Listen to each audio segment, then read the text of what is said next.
My favorite gardening style is neglect, but I can't completely neglect everything.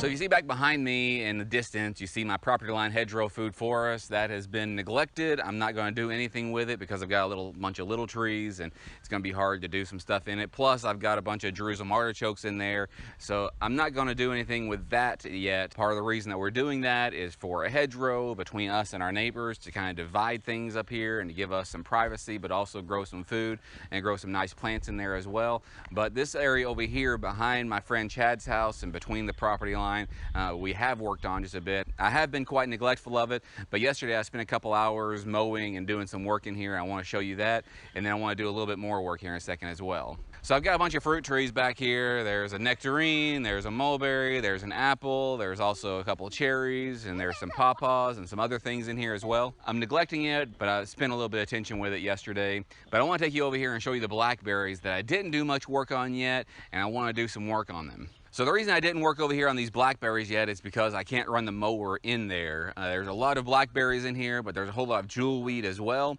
So I'm gonna have to do it by hand. There's another area over here that I couldn't mow as well. It's got some big ruts in there that I couldn't get the mower in it, but I just took the Kubota. I tried stomping some of it down, and then I also took the Kubota and went back and forth over it several times on the Kubota. I kind of want to come through here very gently to not destroy the blackberries because there's two really thick rows of thornless blackberries here. But right now I'm just going to get rid of this jewelweed and these other weeds.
So I was thinking while I was doing that about what the benefits of this jewelweed and about how the tall weeds might be a benefit here.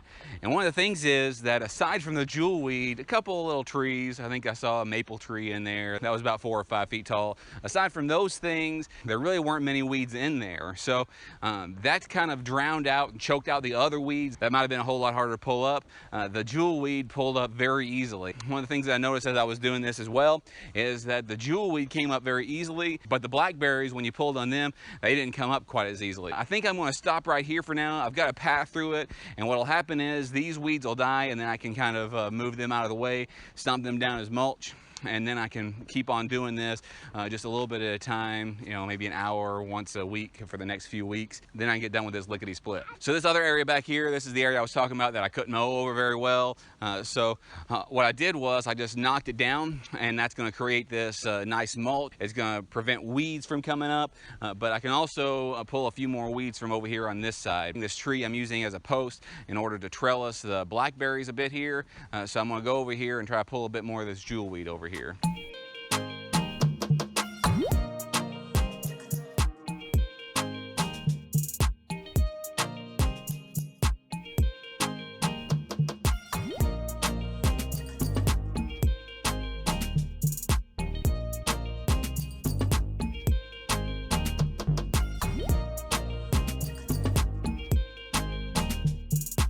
So again, do a little bit at a time, then it breaks up the work, it makes it a whole lot easier. Let me take you over here just a little closer. So as you can see, some of these have some blackberries on them. They've got to ripen still, they're very young. There's still a whole lot more of this jewelweed, but this is done pretty well under complete neglect. I haven't done anything with it at all this year, but you see some of these are shooting out some really nice vines. The only problem is there's been a few that's coming out over here way outside of the row, but I can transplant those. I might transplant those this fall, put them in other places. I'm also planning on, I've done this before, I've got several others in several other locations that I've started from just cuttings. So they start very easily that way, and it produces us all sorts of blackberries. Like I said, there's a whole lot more work to be done over here, but this is good for now, a good start, and it won't seem quite as overwhelming in the future. Just a little bit of work can produce you a lot of food in your food forest and in your garden, and it doesn't have to be a ton of work. It can thrive on neglect. If you like things like this, and like and subscribe, hit that notification bell, select all so you never miss a notification. We do a new video most of the time on Tuesdays, Thursdays, and Saturdays. We'd love to have you, and we want you to know that we really appreciate all that you do for us and all of your encouragement. And if you'll stick with us over the next 2 or 3 years, you're gonna see some of these systems that we've got started start producing for us oodles and oodles and oodles of food. Thanks.